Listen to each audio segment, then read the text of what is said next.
ঢাকার পুরনো কারাগার কখনো ছিল দুর্গ, কখনো টাকশাল, কখনো বিচারালয়।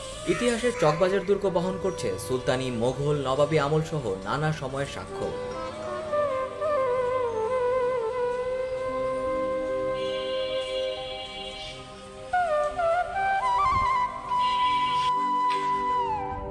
সম্প্রতি সুলতানি আমলের দেয়ালের একটি নিদর্শন পাওয়া গেছে কারাগার চত্বরে।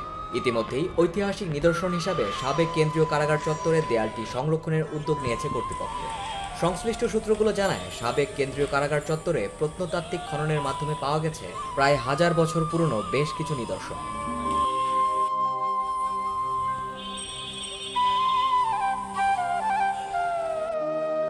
2016 সালে কেরানীগঞ্জে কেন্দ্রীয় কারাগারে স্থানান্তরের পর বাংলার জাতীয় ইতিহাসের অন্যতম প্রধান কেন্দ্র চকবাজারের সাবেক কেন্দ্রীয় কারাগার এলাকায় ইতিহাস ও ঐতিহ্যকে গুরুত্ব দিয়ে অঞ্চলটি সংরক্ষণের উদ্যোগ গ্রহণ করেছে সরকার।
যদি আমাদের চ্যানেলে নতুন হয়ে থাকেন তাহলে এখনই সাবস্ক্রাইব করে বেল বাটনটি ক্লিক করুন, কারণ তা না হলে এই রকমের ইন্টারেস্টিং সব ভিডিও আপনার হাতছাড়া হয়ে যাবে।